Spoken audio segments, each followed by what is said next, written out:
All right. Hello, everybody. Welcome to the first episode of Sibling Rivalry. I'm your host, Kyle Alexander, and this is my other host, Kevin. What's good? What's good, people? So, you want to give them like a little background on yourself? Um, I am the older, taller, more better looking older brother to this one right here. Okay.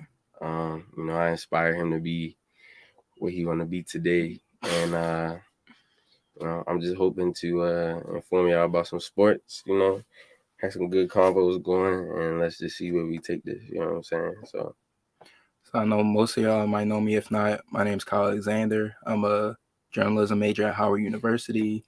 He likes to think he inspired me when the whole time I know more than him.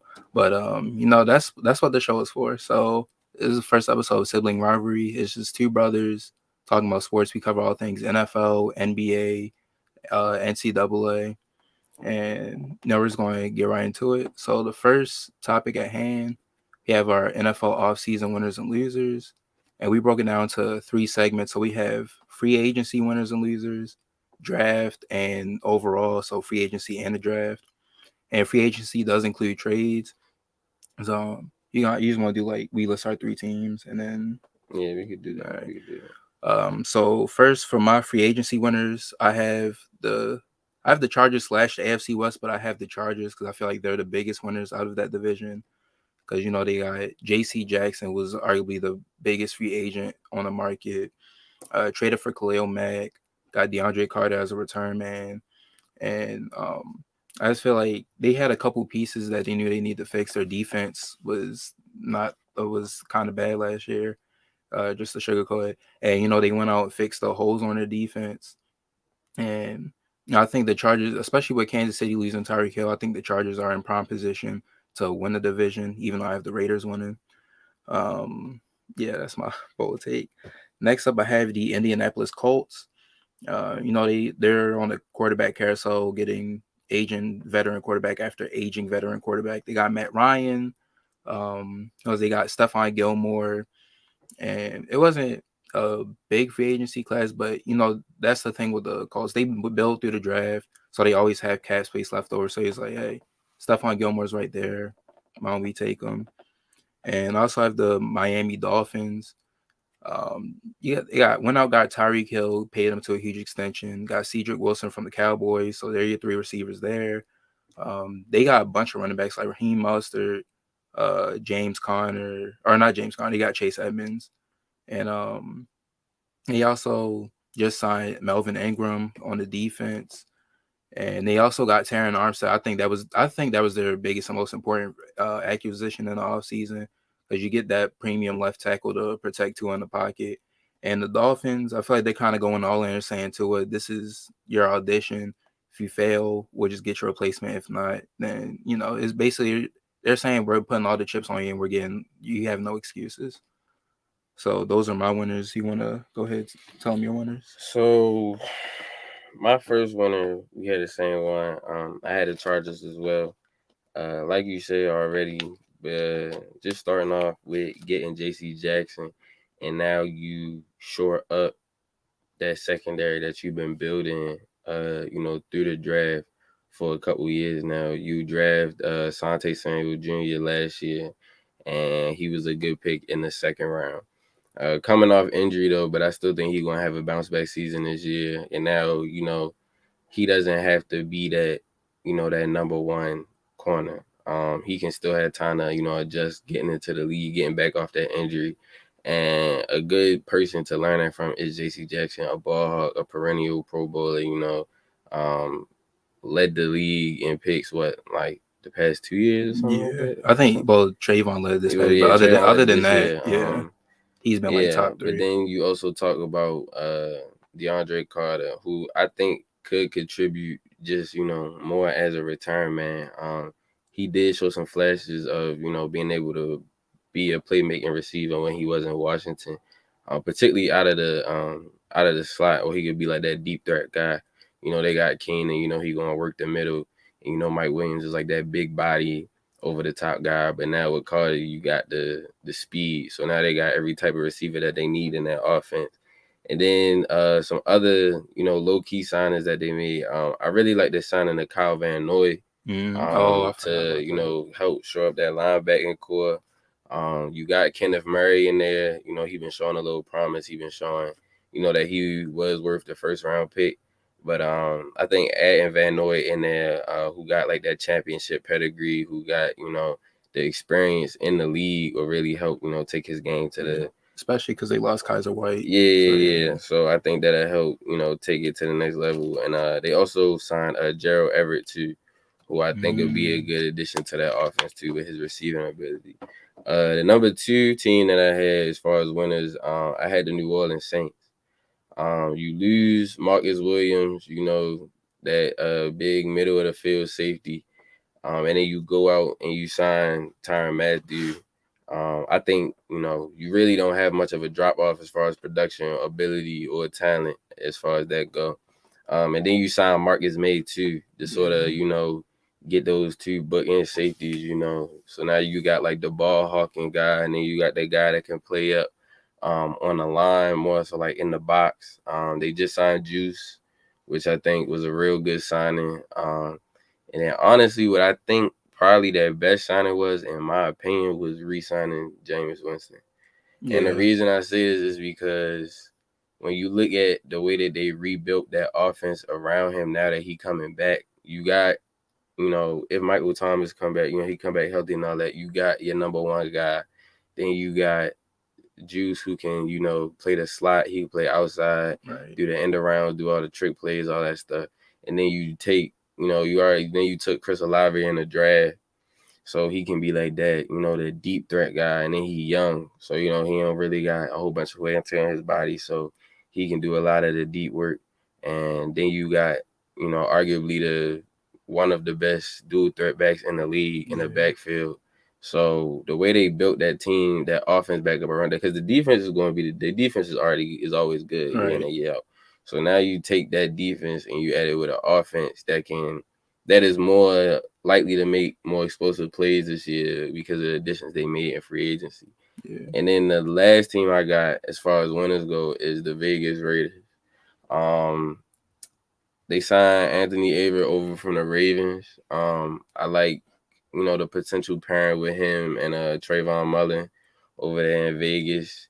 And then you also signed Jayon Brown, who is he did a sound very right. athletic linebacker from the I think he was just with the Titans, wasn't he? Yeah, Yeah, Titans. with the Titans. So I like that signing with him and Perryman in the middle of that defense. I really like that one. Obviously the two big ones, the signing of Chandler Jones and then, trading for Devontae Adams.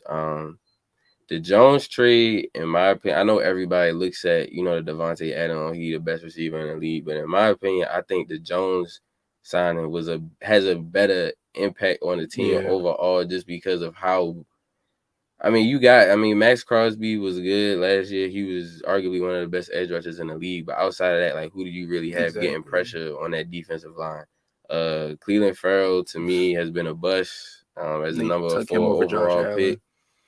Allen. So I think adding him on that other side of Crosby and then having Farrell is kind of like that rotation guy. I help take some pressure off him and it'll make the defense better as a whole. And then, like I said, you just traded for in my opinion, the best receiver in the league. So, and then you got him with a quarterback that he played with for a number of years in college. So they already Right. got the chemistry. You add that with Darren Waller, Hunter Renfro, and Josh Jacobs. I think, the Raiders, I don't think they're going to win the division, but I definitely think they're going to look a lot better and a lot more prolific on offense this season than they did last year. Yeah. I actually meant to put the Saints as one of my winners over the Colts, but yeah, I agree with what you said, especially with the Raiders, especially because Renfro, last year he kind of had like his breakout season, Yeah, and I mean, I don't think he's a number one guy, but for him to play with Adams, that takes pressure off of him yeah, and Darren Waller. So next up we have um, yeah, the losers. So we list our winners, so we can go into our losers. First up, I have the Panthers. No, they lost Hassan Reddick, and I mean, I feel like some people are like iffy on it, but Hassan Reddick, he kind of broke out in Carolina, and you lost him on that defense. They didn't. Defense, the team as a whole was kind of, to sum up their season last year, was mediocre. And for them to lose Hassan Reddick and not really have a replacement for him yet, that's kind of big. And speaking of defense, you lost Stephon Gilmore, even though they have one of the deepest corner rooms. Gilmore, he's not the defensive player, 2019 defensive player of the year, but he's still Stephon Gilmore. He still provides great coverage and leadership in that secondary. So now you're stuck with, not to say they're bad, but you have like Dante Jackson, C.J. Henderson, and J.C. Horn, who was injured. So I feel like to have Gilmore mentor them and kind of lead the way, that definitely would have been big, but you lost them. And on top of that, they didn't really do much else in free agency. So I just feel like that's why I had them as one of my losers. Those were just like the main two. Next up, I have the Seahawks. Trade away Russell Wilson, and you got a draft pick out of it. You're gonna get Charles Cross. That's great, but Wilson, that's just Wilson. He's been like the heart and soul of that team for as long as he's played. Honestly, got you to the Super Bowl, has kept y'all relevant, especially without having an O line. So now you're going into this. Right now, it's looking like you're going into the season with Drew Lock at quarterback. That's a huge downgrade, no matter what the weapons are. Yeah, you got Noah Fan out of it, but Drew Lock, I feel we've been waiting for him to break out for the past couple of years. Hasn't quite done that. And on top of that, you cut Bobby Wagner, which came out of nowhere. So you lose your quarterback on both sides of the ball, right? Your offense and defense. And it's just looking like they don't really have the replacements ready. And they still haven't really addressed the pass rush that much. They've been lacking the pass rush for a while. I think they had like Benson Mayowa last year, and they got Carlos Dunlap. I'm pretty sure. I know they brought him back. Yeah, And he's just not going to get it done by himself. It's him and Jamal Adams aren't your answer to the pass rush. So, and then like I said, they didn't address the quarterback. So I honestly would have looked to trade Adams before I traded Russell Wilson.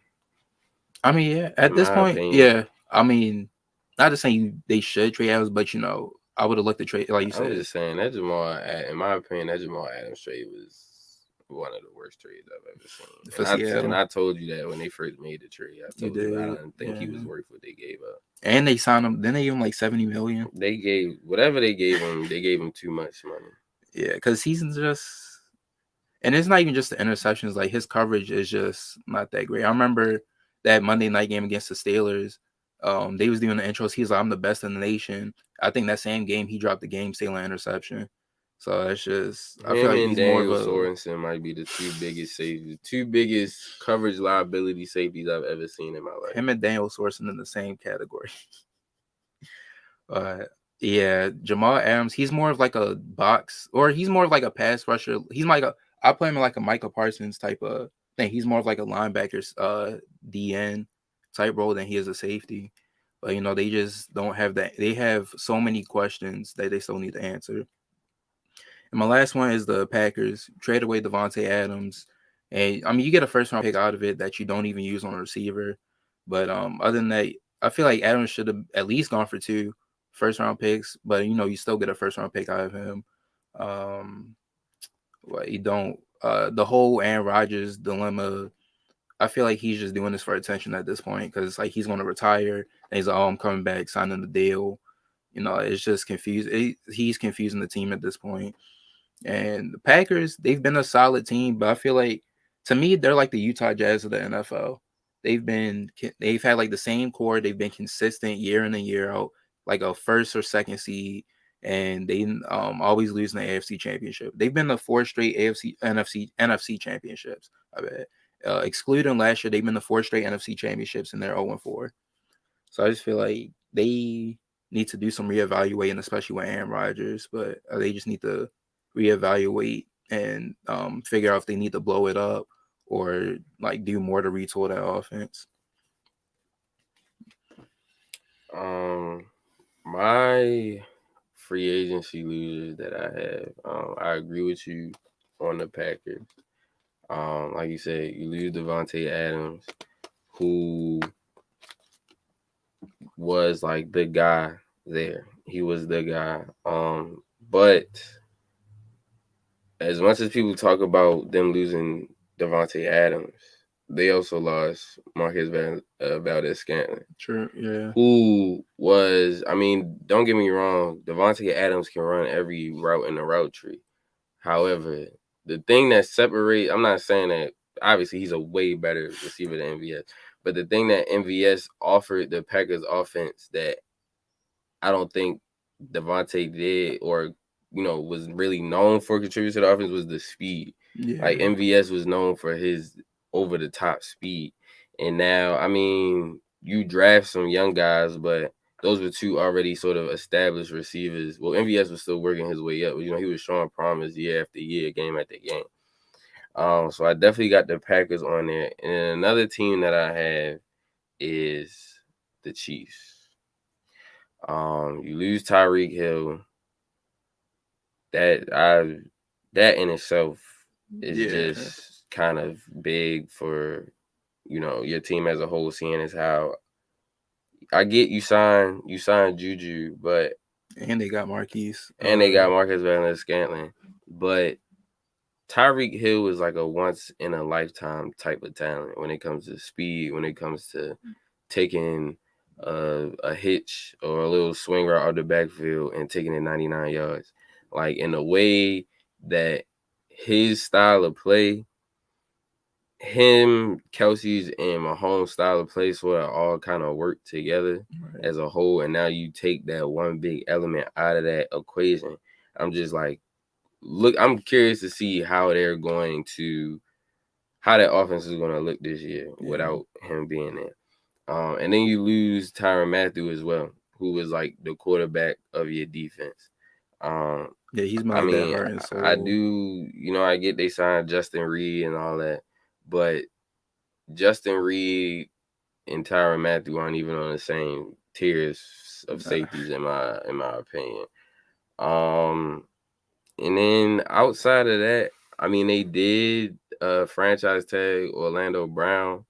However, I feel like after trading for a player like that, especially at that vital of a position, why not make sure you lock them up Yeah. as opposed to having them playing on a franchise tag where maybe they get hurt this season. Not wishing that on them, but maybe they get hurt this season. Or maybe something happens. Yeah. You don't Because know. we saw that with Dak when the 2 years ago when the Cowboys Yeah. franchise tagged him. So, and then I mean, when you look at, like I was talking about with Tyreek earlier, you look at some of the other receivers that they signed to try to make up for it. I'm looking here. They signed Corey freaking Coleman. Like when is the last time any of us I forgot right he now even have existed. have I seen didn't Corey even know he was Coleman still in the playing a league. game? Yeah. So like I said, I just really want to see how different their offense is gonna look this season, and yeah, I'm just curious to see that. And another loser that you may not have expected to be on this list. I actually got to give it to two teams. Mm. The 49ers and the Cleveland Browns. And The Browns? I say this because yes, the Browns signed Deshaun Watson and they got Amari Cooper. I just don't, me particularly, I don't see the reason in still having Baker on the roster. Yeah. The same with the 49ers. I think the 49ers could have had a way, way better offseason if they would have made some sort of package deal to trade Jimmy Garoppolo, in my Right. opinion, because you took Trey Lance, third overall. He had the season to sit. And I mean, the quarterback he's sitting behind isn't really Yeah. that much of an inspiring Him and quarterback Baker to are be both in learning like that from. same So, tier. yeah, I really don't, see what much else he's learning from sitting behind. I could see if it was, not saying that, it's just why put somebody who could be an explosive, Lamar, Kyler Murray Yeah. as type of talent behind a game managing quarterback. That doesn't make any Yeah. sense to me. That's But the main thing I think holding their offense back is like if they have that dynamic dual threat quarterback. and I get he's young and he's experienced, but the only way he's really going to learn is by being in the game, in my opinion. So yeah, but those are my losers. Yeah. The Browns, I can kind of see what you mean on that. I think the thing with Baker is people are looking and they're saying like, okay, because I think Baker's making like 18 million on his option, so I think they're looking like, all right, you have Baker, then they're looking at the draft. You have like Malik Willis, Kenny Pickett, stuff like that, and the other quarterbacks like you had the Jameis Winston's, options like that. I think teams are just trying to go for the cheaper option. It's like there's more upside instead of Baker, but I feel like the thing with Baker, people forget that he's been the best quarterback the Browns had in a while. Like I get he was not. I get Is that he's really saying much? I Though? mean, I know that's what I'm saying. Like, I know it's not saying much, but like he's not that consistent. But at the same Because time, arguably speaking, outside of Baker, before Deshaun Watson, the best quarterback that the Browns had was what? You gotta go back to Brownie freaking Kosar. yeah, that's because I don't even know what that is. That's, I mean, I think the thing with like you have to look at the upside though. It's like Baker, he did come in there, he did make the team relevant and took them to the first playoff appearance in the, like 18 years, I believe. But at the same time, I get he didn't do it on his own, but he was able to get the job done. So I feel like there is some upside there, but I believe they also looked at I mean, I could other hand the ball people. off to Nick Yeah, Chubb 20 times a game too. that's the thing. What are Like you trying to that's say? what I'm saying. Him and Jimmy, I feel like there's upside, but I just feel like it's more negatives than upside. And then 49ers, yeah, I don't know what they're doing with Jimmy. Next up, we have our draft winners and losers. Do you want to go first for the draft Yeah, I winners? can start with the draft. Surprise, surprise, I'm gonna be a homer. First winner, Baltimore Ravens. Uh, if we were giving them grades, I would give them an A minus. Mm-hmm. We would give them an A plus, like I've told Kyle multiple times. I do like the picking of Travis Jones in the third round. Don't get me wrong; it adds youth and depth to the D line, which we've been needing for a while. We've just been kind of signing old guys off the street to play Yeah, on the D line, and now we have somebody young that we can pair with Justin Matabuke in the middle of that defensive line. So I like the signing. However, I would have preferred Nakobe Dean to have been drafted to the Ravens with that pick. Just because of what I feel like him and Patrick Queen would have been able to do together in the middle of that defense. right. Especially looking at Dean, where one of his strong suits is coverage, and that's one of Patrick Queen's kind of weaknesses since he's gotten into the league. Yeah, Um, but outside of me being sort of judgmental about that pick, when you look at the fact that we didn't have to move to get arguably the best player as far as talent goes in the draft. Um, I didn't expect Kyle Hamilton to make it out of the top 10, if we being honest. I thought potentially he might go to Houston with a number 3 pick. I thought he might go to the Jets with one of their picks. yeah. Oh, because they had 2 picks before us. Yeah, Um, I even thought he might go. What else I had? I even thought he might go to the. I thought there was a possibility he might even go to the Seahawks. There was just a lot of teams that were being connected to him, but for him to fall to us and for us to not even have to move, and like I said, for us to get arguably the best player in the draft, that was good. Unlike a lot of fans or analysts may think, I actually like us trading away Marquise Brown. I mean, yeah, he was getting better and better every season, but the drops, like, come yeah. on, man, it was The too Detroit many game, drop. He the dropped 3 Detroit game, touchdowns in one game. the Detroit Like, game. you gotta get that together. But when you look at what we were able to get because of that, we got 2 of the. Well, we already had the Hamilton pick, but then to come back and get Arguably the best you get center. arguably the best player in the draft and then arguably the cleanest prospect in the draft and Linderbaum. Which I honestly think that selection is going to take our offense to a whole new height next season because you get Ronnie Stanley back. You get Linderbaum in the middle of that O line to help anchor that O line. You have Makari, who you can now push back out to guard and not have to rely on him to play center Yeah, as much. You sign Morgan Moses. You have Jawan James coming back.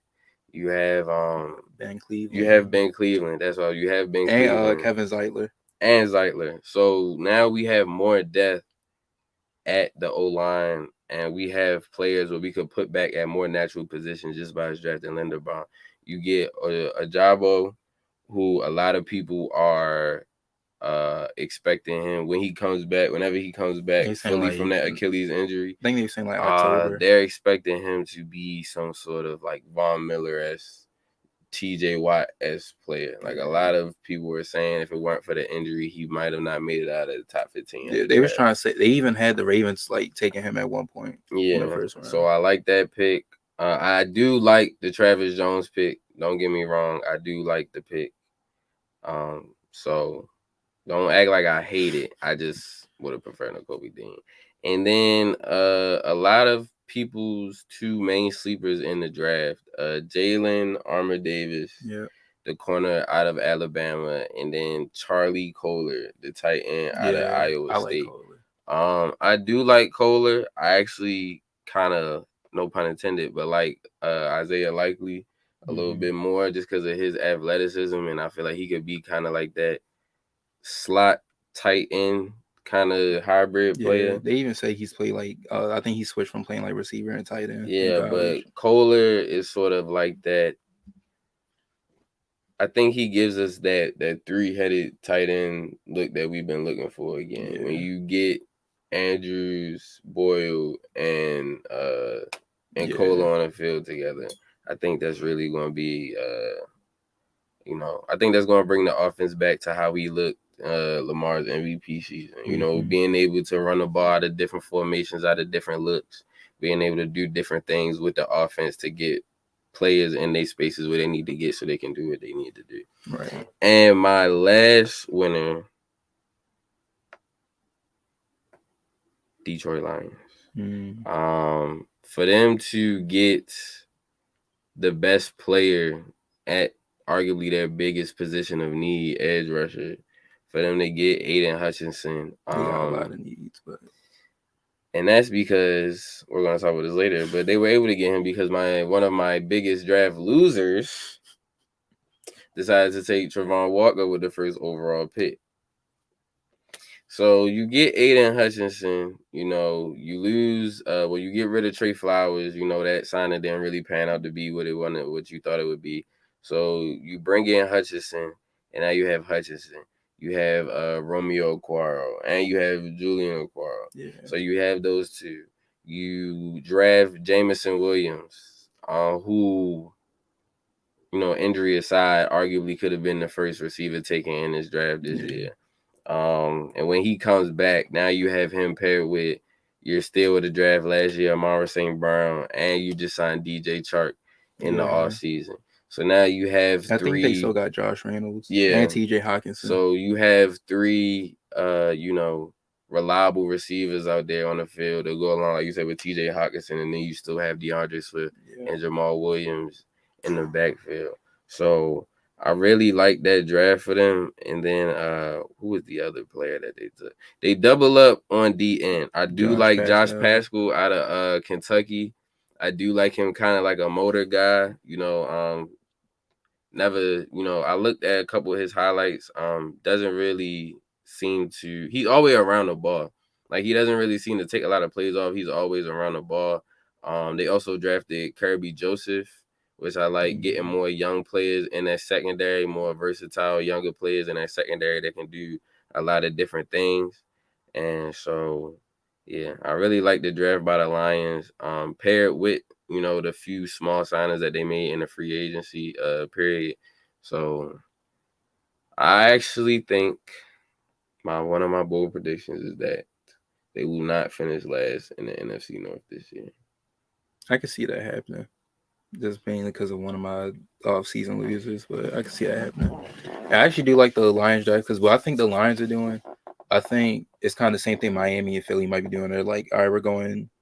I think there's more so like they're trying to get ready to move on from Jared Goff, and they're looking at the quarterback because it's like, they could have taken a quarterback at 2, but I actually think they're looking to ride the Jared Goff train for a couple more years just because of how you look at how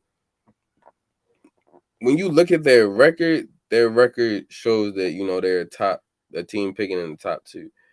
But when you look at The the games, actual games yeah, and how many of the games that they lost that they actually should have won, they could have made the playoffs. yeah. Especially that time Pittsburgh, They could have like made the playoffs, especially down the end of the season. I think Jared Goff started playing better and better every yeah, week that he was playing. So I think they almost beat us. I think they actually ride that Jared Goff train for at least another year or two and see what happens. I'm the way I'm looking at it, I mean that is possible because, like you said, like the game and like they all were behind the coach. That's why I don't think. That's why, despite record, I don't think they were the worst team last year. But I think they're looking at the quarterbacks next year. You got Bryce Young, C.J. Stroud, and they're looking. They're like, all right, we can move up, get a young quarterback, and then maybe like sit behind golf for like another year, and then do that because I feel like that's how rosters are built. They build the team, and then get a quarterback while they're on a rookie deal. Um, so my draft winners. First, I have the New York Jets. 3 first round picks, and I know it's too early to tell, but I think they hit the. I think they like. I think they hit the home run on every pick.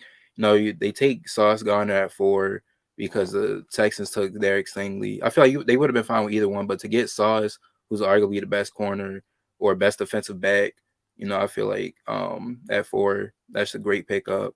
Then you out there, you're like, all right, we got Zach Wilson. We had Elijah Moore last year. Going to get Garrett Wilson. He's a great route runner. Also provides size, so I feel like he can be like that jump ball guy. Get that separate, but he also gets separation. So to pair him up with Elijah Moore and Corey Davis, I feel like that's a pretty good receiving core. And then what was it? Jermaine Johnson.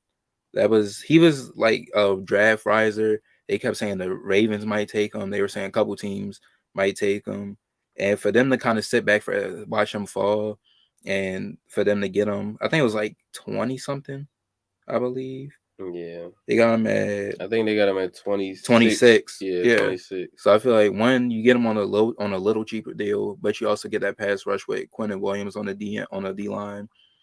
Um, Also, Brees Hall, pair him up with Michael Carter. I feel like that's just adding more weapons out of the backfield, and you're just surrounding Zach Wilson with more I think he weapons, gives them a better pass pass option catcher. out the Yeah, backfield. Yeah, and because Carter, he's more of just like a straight running back, and Hall, he like you say, he provides like more speed and versatility. And they also got Jeremy Rucker, the tight end from Ohio State. And I feel like he was solid in college. I feel like he can definitely provide. Because I don't even who they got at tight end. I know they traded like Chris Herndon to the Vikings a while ago. So I feel they like said Ryan Griffin. oh yeah, right. Oh, I mean, yeah, I feel like Rucker gives them like a younger tight end option. So I kind of like what they're doing with this draft. They provided Zach Wilson with some weapons, and it was just like, listen, they got their corner, but they also said, listen, we're gonna focus on building around Zach Wilson and try to get him like a better opportunity than last year. Um, Second winner, I feel like this might be a surprise. I actually have the Houston Texans. I really like their draft. You got Stingley at third overall, and Stingley, I feel like some people might look at that as a reach, but if you're looking at him from his 2019 season, that's a great pickup right there. I feel like he only fell because he had like lens frank surgery. He had like a foot Yeah, surgery, so that kind of like hindered his play. But he's still. I feel like for a while I still even had him as the best corner until Sauce started to like pick up.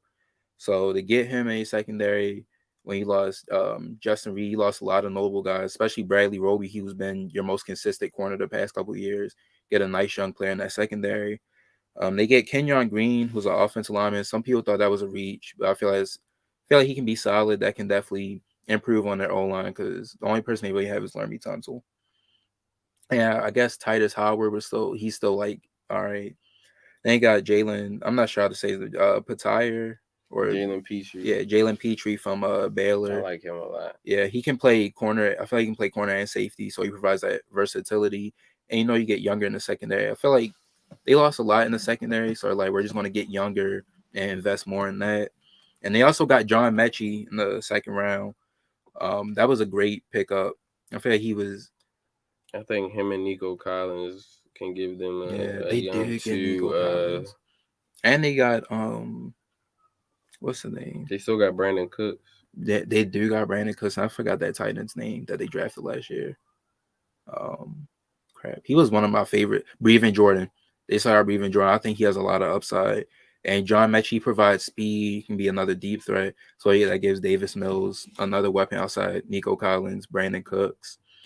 And they also got Christian Harris. I felt like that was a steal. That was a guy I was actually I looking did at the like that Ravens to pick. get I like for that pick. linebacker. Harris, I looked at him in the title game. Like he provides coverage, and I feel like he definitely because they lost Bernard McKinney. Um, I keep forgetting. It was like they had those two, Zach Cunningham. So I feel like they definitely they're getting younger. They're getting younger on that defense, especially in that linebacking core. So I feel like Christian Harris he can take over and be that new like captain on the linebacking core. And they got Damian Pierce, a running back from Florida. I think that was a great pickup. As we've seen in today's game, running backs are the most replaceable position in football. David Johnson, we don't know how much he's got left. And Mark Ingram, they traded him back to the Saints. Philip Lindsay, I think he's in Miami, if I'm not mistaken. So I feel like Pierce, he can provide like a younger dynamic to that team and that offense and that running back room. And yeah, I felt like they had a solid class overall. You can tell they really focused on the offense with some good pickups on defense. I feel like they're because I know they're trying to going on Davis Mills. I think that was the right way of doing it. And last team might be a surprise again. I have the Tennessee Titans. Trade AJ Brown and you get a guy who people are saying can be the next AJ Brown and Traylon Burks. Now, I'm not gonna say he's gonna be as great as AJ Brown. Might be better, might be worse, but I feel like Burks he provides size and he provides youth to that receiving core. It's like you trade AJ Brown, you get somebody cheaper on a rookie deal, especially behind Robert Woods. Roger McCrary from Auburn was a great corner pickup. They've taken a corner with like in the first 2 rounds in the last 3 years because they got Christian Fulton and they took Caleb Fairley. Caleb Fairley out of Virginia Tech last year. So I feel like have your three young corners for the team right there that can grow and develop together. Um, they got Nicholas Petit Freer from Ohio State was a solid pickup. I know they lost Dennis Kelly, and he can also learn with Taylor Lewan. And the Titans already have a solid O line, so he can be like that long term solution when they start to, when the players start to get older and retire. Then I think they arguably got one of the biggest steals of the draft from Malik Willis. For him to, I was not expecting him to fall to the third round. I don't think anybody was. Yeah, I mean, second one. I thought Seattle was going to take him with one of their like second round picks. So for them to take him after Ryan Tannehill, I mean, if you were the first seed and you lost to the Bengals, you had 9 sacks against Joe Burrow, yet you lost, and you lost because Tannehill threw 3 interceptions, threw an interception on the very first play. So Tannehill, I feel like you get Malik Willis as your backup option, sit behind Tannehill, and you're set for the future with Derrick Henry, Traylon Burks. They also got Hassan Haskins and Chigo on Kongwo, the tight end from Maryland. They lost Delaney Walker a couple years back, and then they lost Johnny Smith last offseason. So I feel like Chico can be that consistent pass catching option, especially you have Traylon Burks and Robert Woods, so teams are going to be focused on them. Teams are already going to be focused on Derrick Henry, and then you saw when Henry went down, they kind of had like a little revolving door running backs. Hassan Haskins can be that consistent number 2 back, and they also got Kyle Phillips just to be like another receiver. He might take over and be like that third receiver or that slot receiver. So I feel like the majority of the draft was really great. They planned for the future, and I think the Titans are set in the long run. Um, Now we have our draft losers. Um, I really only have one draft loser, in my opinion. And that to me is the Jacksonville Jaguars. Now, in my opinion, the Jaguars are losers solely just for the first round. You had 2 first-round picks. You take Travon Walker with the first, and I believe their second pick was the 27th or the 28th. Yeah. You take Devin Lloyd. Don't get me wrong, they are both two very good, outstanding players who will probably be good for the organization for years I to say I come. like the Lloyd pick. However, in my opinion, you're sitting there with the first overall pick, and you are looking at someone who potentially has the potential to get you 14 to 16 sacks a season. And a Heisman finalist. As opposed to the guy who just came off a season of having 14 sacks, set his school record for sacks, was in the Heisman race, and you have him sitting right there, number 1 overall pick. Not coming off an injury, coming off fully healthy. And it was a big part of Michigan's big season. So I really think they just fumbled the bag on not taking Aiden Hutchinson first overall. And as far as the Lloyd pick goes, I understand you need help at linebacker. You lose Miles Jack, And Joe Schobert. and I mean, I can't even tell you what linebackers the Jaguars have on their roster right now. So I understand the pick. However, when you look at other linebackers that went and you see how late they went, for example, Nakobe Dean went in the 3rd round. Chad Muma, another highly sought after linebacker out of, I want to say, Western Michigan, I believe. I think so. Went 3rd, 4th round. So Even though I honestly think that there were other players at other positions that they need help with, that they could have looked to improve upon. For example, offensive line, wide receiver, tight end. Tight end. I wouldn't advise taking any of those tight ends in the first round. But safety, you look at safety. You look at Another corner. You look at another edge. You look at not edge. You look at interior of the defensive line. Yeah. They could definitely use a lot more help there, guys. I believe Devontae Wyatt was still there when they made that pick. You look at other guys that they Andrew Booth other players at other positions that I think would have helped you. That you could have still came back and maybe got your Devin Lloyd or got in a Kobe Dean or something like that. But that's why they're my only loser as far as I'm concerned. I think with the Trayvon Walker pick, because I remember they were talking about the draft, they were talking about his versatility, whatever. But even then, it's Aiden freaking Hutchinson. He finished, I think he was second in Heisman voting, if I'm not mistaken. He was like second or third. And like you said, also another thing with taking Trayvon Walker, a lot of people don't like the Georgia pass rushers or D line because they do a lot of rotation. So it's like we don't know what he can consistently do. Right. Whereas Aiden Hutchinson, he's been doing this like the past 2-3 years, so we know what he's about. My losers, I have the 49. I'm gonna just say them off rip and then kind of go into. So I have the 49ers, the Rams, and the Broncos. So 49ers, I think the only noticeable player they really took, or the best player they took, was Drake Jackson, the edge from USC. And it's like they already have edge, but I get you to have that rotation. But I feel like they definitely could have taken like another corner because outside of Jason Verrett, who do they really have? Got you. And then um, safety, they all right. But other than that, it's like I feel like there were more. There were like other noticeable positions that they could have taken. And other than that, I feel like they were just going best player available, especially because like they are already a stacked team. So I just didn't really see much in the draft. Um,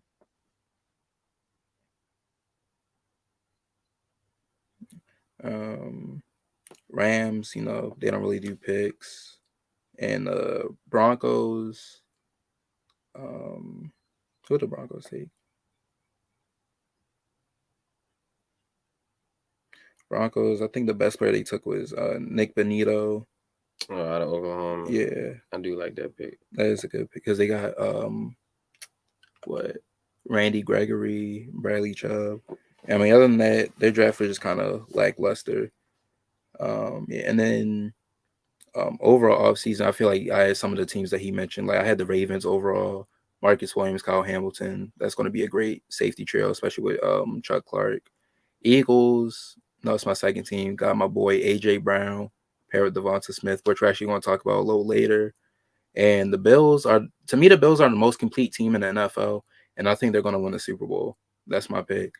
Um, and then losers, I have Cowboys, Bears, Patriots. Cowboys just, I feel like they lost more and they didn't really do much to replace what they lost. Bears did not do anything to help Justin Fields. Best receiver they probably have is Velvis Jones. Is no Darnell Mooney. Outside that, Velvis Jones. Arguably the worst organization in the NFL. Yes, I mean the same team that took Mitch Trubisky second overall. And then Patriots, they didn't really do anything. So those are our. Do you have any offseason that you want to go over quickly, or I just as far as best offseason goes, as an overall, I honestly gotta give it to two teams. Like you said, the Ravens. And I'm really liking what the Saints did this offseason. As many players as they lost, I think they replaced them at, equal, if not higher level at those positions. So the cheaper value? Yeah, so I'm really just excited to see what they do.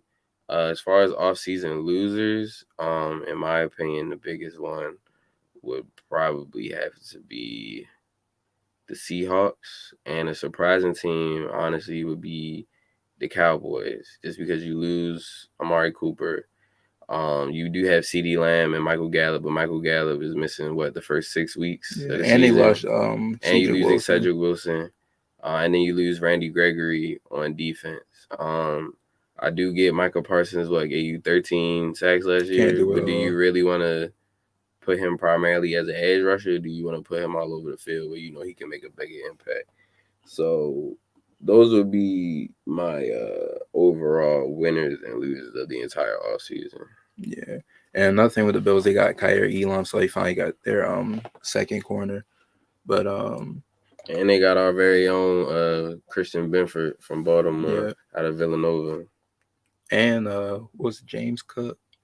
Or no, they got Zamir White, I think. No, it was yeah. So now we have, moving over to the NBA, we have our most disappointing and most impressive team. So we can start with disappointments. I'll go first. My biggest disappointment in the NBA playoffs was the Utah Jazz. My reasons why: they're constantly a top 5 seed. They're constantly like in that 4 to 5 range. They never make it past the second round. And you go up against the Dallas Mavericks when their one and only player is Luka Doncic, and he's out for the first 2 to 3 games, and you go down 2-1 because you let Jalen Brunson drop 40 on y'all. They don't have a consistent scoring option outside of Donovan Mitchell, and Mitchell did not play that great. Mitchell, he did average 25 points, 5 assists, but he also averaged 2.7 turnovers, shot 39% from the field, 20% from three, and he got outperformed by Jalen Brunson. Brunson, 27 points, 4 assists, zero point 0.7 turnovers, 48% from the field, 32% from three. And they might have to break up Mitchell and Gobert because Gobert, he's one of the top big men. I get that, but he's more. I feel like he's like an over glorified role player because you look at the Joel Embiids and the Jokic. What sets them apart is their offense. Like Embiid, he's even in the conversation for one of the best scorers in the league. Jokic, he's a great scorer, but he's also a great playmaker. He's basically a 7-foot point guard. Gobert, he's not really a scorer. He doesn't really provide anything offensively, and I feel like you have to look into Even that. DeAndre Ayton is a vital part of his offense in Phoenix. Yeah. And it's just, I feel like you have to look into that because he's making 30 to 40 million a year. Highway robbery. Your money is tied up. Your top 4 highest paid players: Rudy Gobert making 38 million, Donovan Mitchell making 30, Mike Conley making 22 million, and Bojan Bogdanovic making $19.5 million a year. Why are you paying him that much money for him to be a role player and for him to miss the game time shot to win the game or send it to overtime? And I think their biggest needs going to the offseason is perimeter defense and scoring outside of Mitchell. So I feel like I would package up Mitchell and Bogdanovic, try to get like a cheaper player and another scoring option.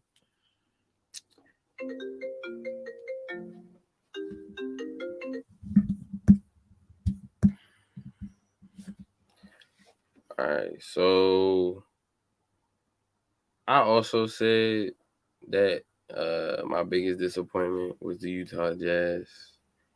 But seeing as how Kyle just explained it so well as to why they were the biggest disappointment, I've been sitting here looking at some stats for a minute. And I have a new disappointment. The biggest disappointment of the 2022 NBA playoffs is none other than everyone's favorite Kevin Durant. I'm explaining to you why. Proclaimed to be the greatest scorer of all time. Yes. Right? Greatest scorer of all time, right? Said greatest scorer of all time, for whatever reason, decided to save his greatest scoring effort of that series for the last game. Right? Prior to that game 4, the previous 3 games, game 1, let me hear 23 points. He shot 9 of 24 from the field. He shot 1 of 5 from the 3. Oof. And with a turnover, he had 6 turnovers. Mm-hmm. Game 2, 27 points. 4 of 17 from the field. 1 of 2 from 3. Another 6 turnovers. Game 3, 16 points. 6 of 11 from the field. Shot 2 of 3 from 3. Respectable. 5 turnovers. I think that was the same game where him and Kyrie came off like 1 of 17 in the fourth quarter, and he went like 0 of 7. Now, like I said, game 4, valiant effort. 39 points. 13 of 31 from the field. I guess he was trying to save the day. 3 of 11 from 3. I've seen Kevin Durant play. Unfortunately, I hate to admit this, but I'm an Oklahoma City Thunder fan. So I know that Kevin Durant can shoot threes. But only 4 turnovers. So when you look at how much hype was behind this team coming into the season, series, so a lot of it due to Kevin Durant. I understand he had Kyrie Irving and James Harden to start the season, but it was really just, they have Kevin Durant and Kyrie Irving. So for you to, like I said, proclaimed by many to be the best scorer of all time. Outside of game 4, I didn't see it. Yeah, game 1 and game 2, he put up 23 and 27. The efficiency. It's the efficiency. Yeah. He shot 20 free throws in game 2. So, of course, he's going to have some points. But it's how he's scoring these points. Right. From the strike. But you're the greatest scorer of all time. That's why, in my opinion, he was the biggest disappointment. Not a team, but that one sole person, that one human being was the biggest disappointment. Especially when you look at how Giannis performed against him, and Giannis doesn't even shoot. I feel that's embarrassing. I felt I could have said DeMar DeRozan, but that's kind of easy. Now that we had our biggest disappointments, we can go into our most impressive teams or players. Mine, I have the Miami Heat, and more so their defense. Miami, after last offseason or last postseason, They got swept by the Bucks, and Giannis got revenge from the bubble. Jimmy Butler did not play that great, so they're looking like, all right, how can we improve this team? Trade Goran Dragic and Precious Achiuwa for Kyle Lowry. Go out and sign PJ Tucker because they saw what PJ Tucker did.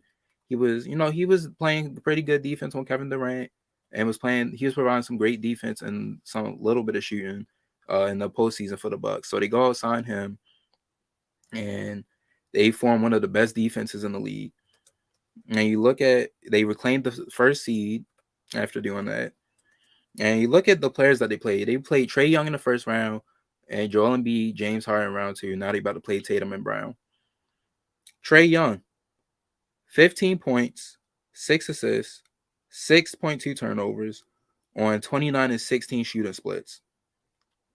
He's one of the best shooters in the league, and he shot 16% from 3. And he had 2 games in which he scored 20 plus points, shot over 40% from the field, and 30% from 3 in those games. And Trae Young, he even came out. I remember it was one specific play I seen on Instagram. Like, as soon as Trae Young caught the inbound, PJ Tucker was guarding him up the half court. Then he switched on to Jimmy. Then he switched on to Bam, and that man was locked up. And he even admitted, he was like, I haven't been guarded this closely since high school. So he kind of embarrassed him, made him look like a rookie again. Round 2, take the first 2 games with him beat out. Harden. I don't know if it's the defense or if it's just Harden himself, because Harden, he wasn't scoring like that. He wasn't doing anything. He was getting outperformed by Maxey. I just find it funny how they traded somebody for not taking crucial shots in a important game. He does the exact. Just to have arguably one of the most prolific scorers in the history of the league come and give you the same situation. I just find that to be absolutely hysterical. And it's not even like they're asking him to give him 30 a night. It's like at least like a 25 and 10 or something like that. And Embiid came back. They did take 2 games, but Embiid, and I know Embiid was injured.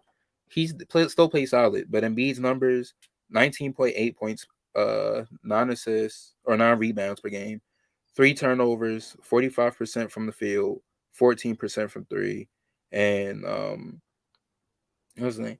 Yeah, it was just, I know Embiid, he was injured, like he practically broke his face, had a thumb tear, but even then, I still would expect him to put up like more consistent. But it also just shows the defense that they were playing. And like I said, Maxey was outperforming Harden. That was just Harden took I think he only took 2 shots in the last game in the fourth quarter. And Miami, since this postseason, they've allowed the least amount of points per game this postseason with 97.5, and they're the only team allowing less than 100 points. And they're second in steals with 8.4, and first in point differential in 9.6, or in plus 9.6. They got Mark Strauss. Oh yeah, Max Strus. Max Strus. He's out here looking better than James Harden. Yeah, I think he had like the highest plus minus. Him and PJ Tucker had like the highest plus minus in the playoffs for like the past 2 weeks. I don't have words for it. I don't know what Harden, and I know he expecting the max. He's not getting no max. They've also allowed the second lowest field goal percentage with 44, and the third lowest 3-point percentage with 33.2, least amount of assists with 19, and forced the second most turnovers with 15. It's Miami. I think they have the best defense in the postseason.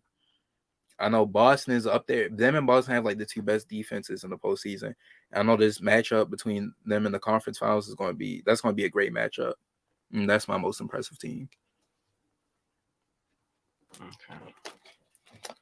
So my most impressive team is the team that I think will beat them in 7 games in the Eastern Conference Finals and go on to the finals, and that is the Boston Celtics.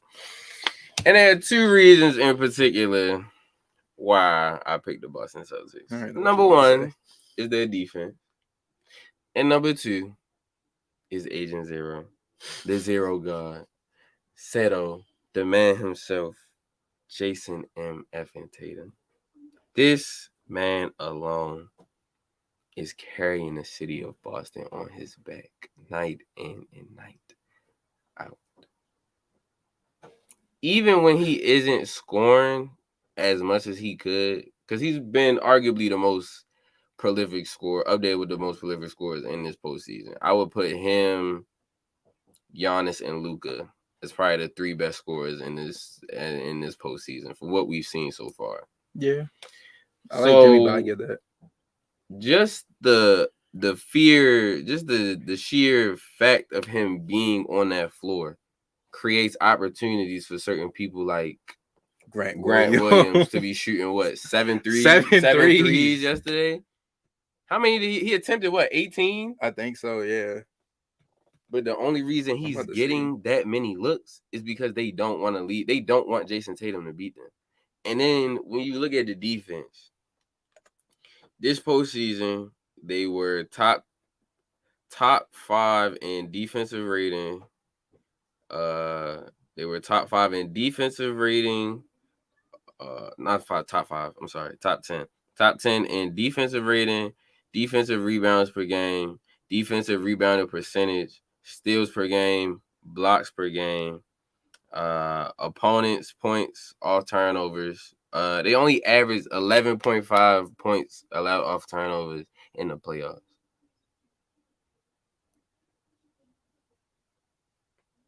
I just wanted that to set in for a second.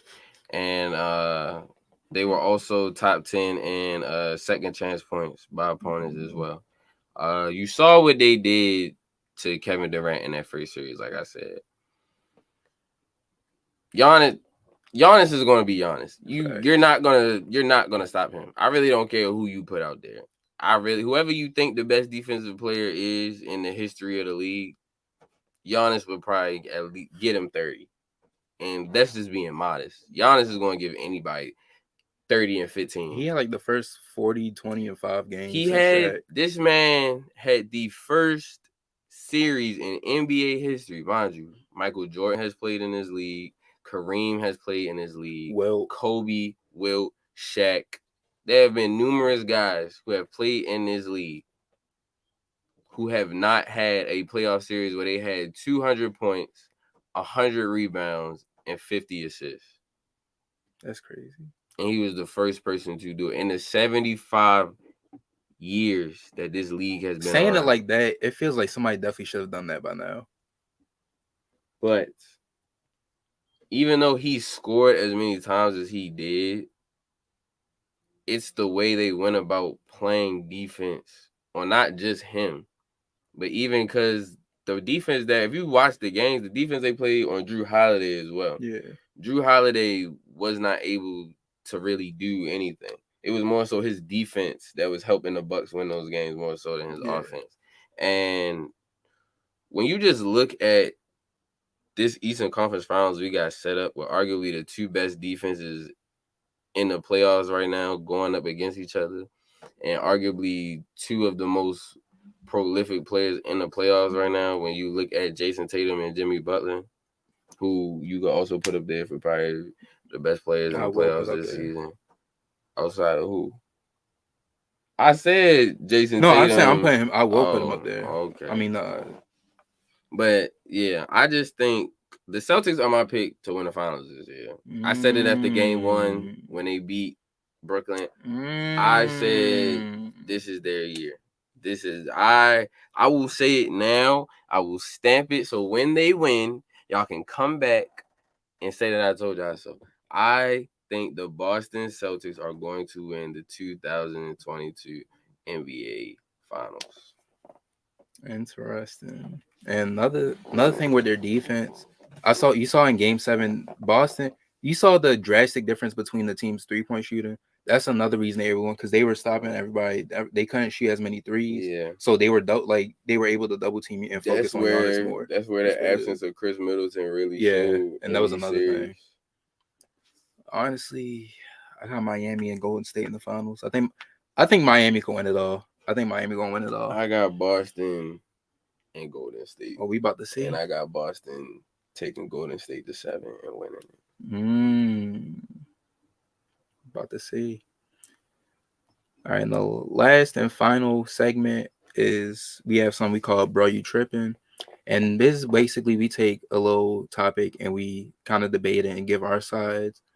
And the topic we have at hand is who will win the NFC East? KJ, would you like to go first?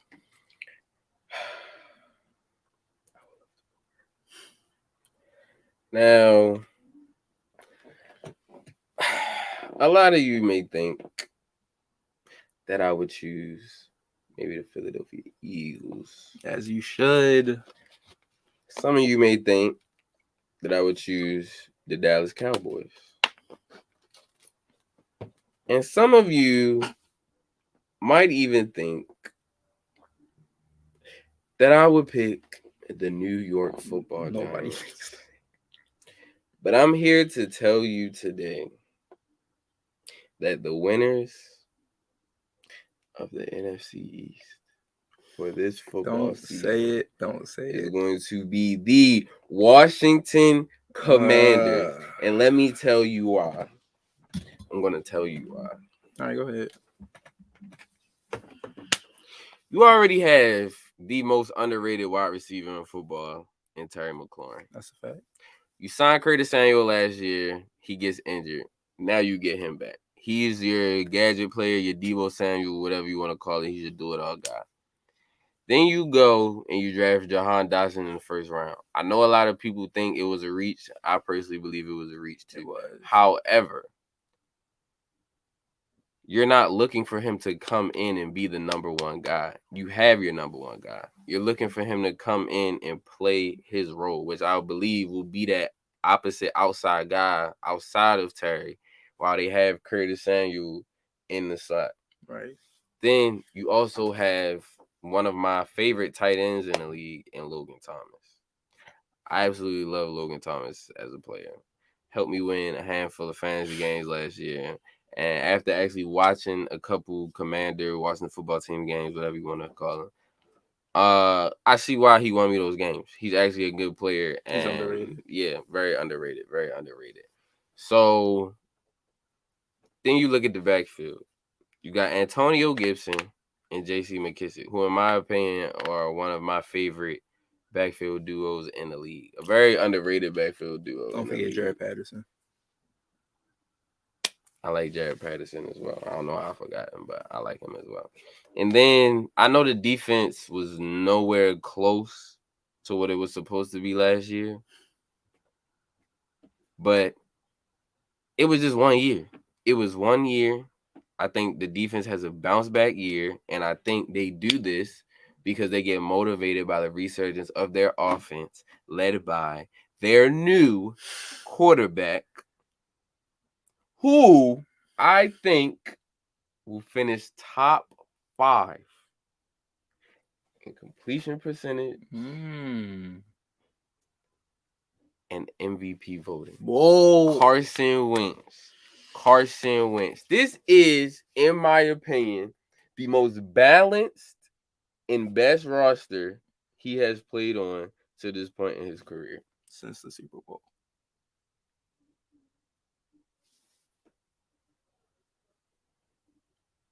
Since the Super Bowl.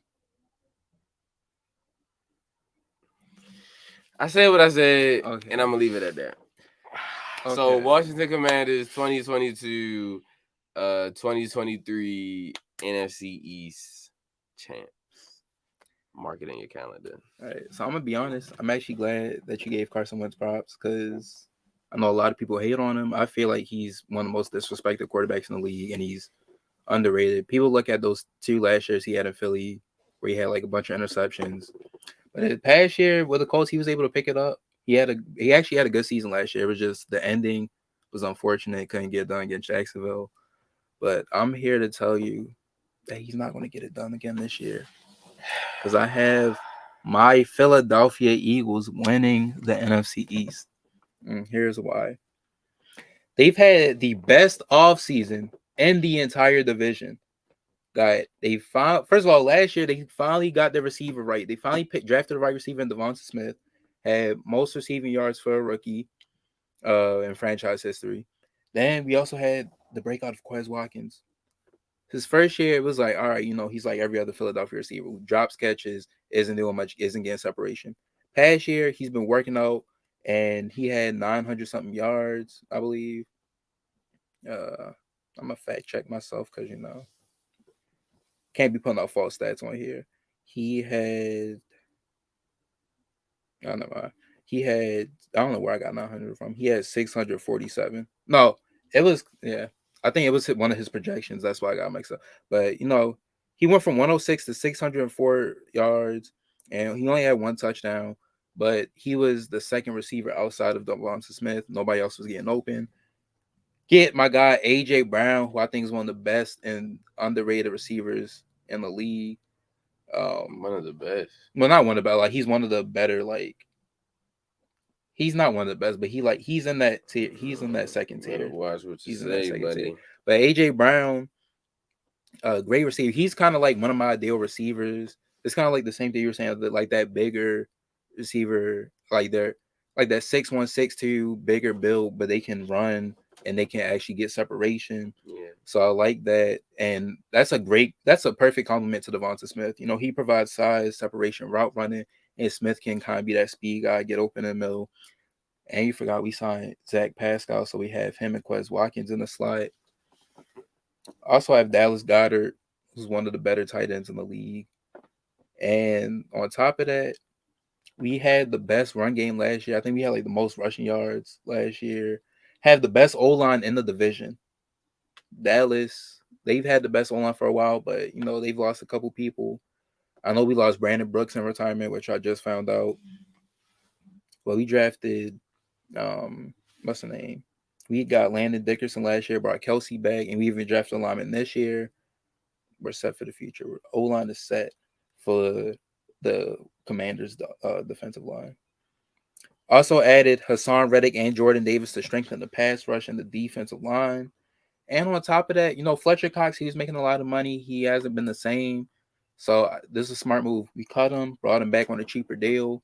I feel like Cox could be on the trade block. I feel like we can move him. Honestly, if a team is a trade for him, I would like to see the Chargers.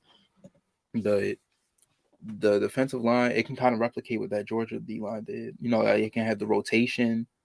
They can have the rotation that they've had. Jordan Davis and Cox can be in the rotation, and what's the name? Brandon Graham, Jar Sweat, brought Barnett back. We also have the second easiest strength of schedule in the entire league. That's going to come off huge. And we have we played 6 playoff teams from last year. We fixed the linebacking core with Nakobe Dean and Kaiser White. Only holes we have is a corner number 2 and a safety, like a true coverage safety. Now there were rumors that they could trade for Chuck Clark. I don't know. I'm gonna see how that go. But another corner within the division from the New York Giants named James Bradbury just hit the market. He's been linked to the Eagles. They're saying the Eagles could sign him. If the Eagles sign him, they will run away with the division. Run away. Yes. Run away. They will run away with the division. And like I said, with Dallas, they lost Amari Cooper, Cedric Wilson. Michael Parsons can't do everything on defense. Giants, they're the Giants. Commanders, it's going to come down to Carson Wentz. Like the Commanders, they have a great squad. I mean, they actually have an underrated squad because it's coming out. People talking about Dallas and Philly win the division, but the Commanders, it's going to come down to Carson Wentz not crapping the bed. It's going to come down to that. I think we have the best receiver in the division, in AJ Brown. Yes, he's better than Terry McLaurin. We have the best O line. We have one of the best. We don't have the best D line because that's Washington, but we have the second best rotational D line. And the only thing is, it's going to come down. It's all going to come down to Hurts. Hurts. He showed flashes last year. He was great in those first 2 to 3 games. Even in the Chiefs game, like it was so many games the Eagles lost last year that they should have won. Like they only lost because of their mistakes and they shot themselves in the foot. I think Hurts is going to have a breakout year. He's going to. I'm gonna say he's top 10 in passing yards.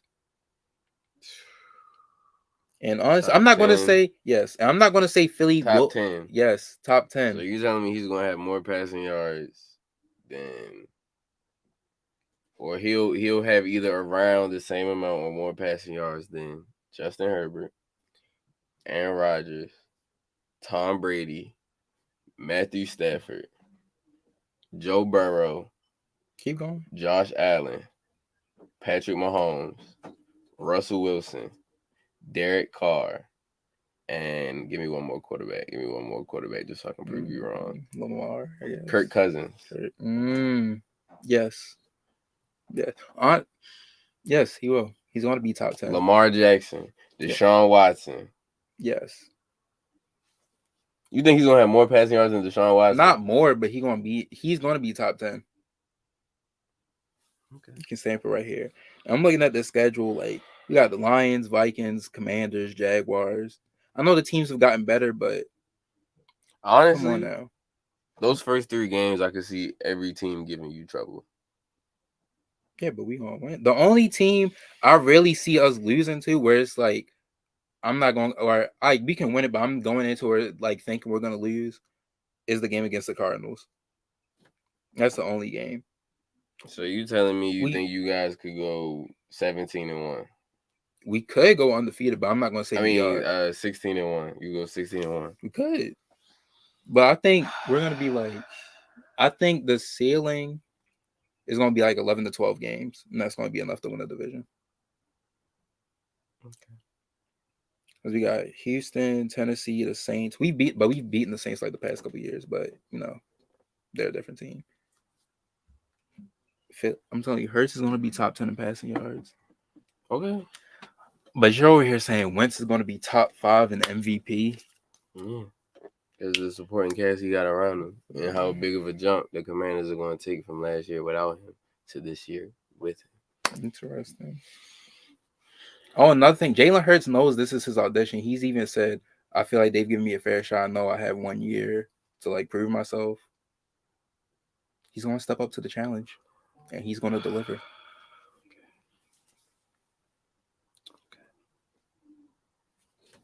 No, you heard the buffoonery here first, people. The buffoonery. Wow. I'm telling you, stamp it right here. But that was the first episode of Sibling Rivalry. I'm Kyle Alexander. I'm Kev. And we out. Yep.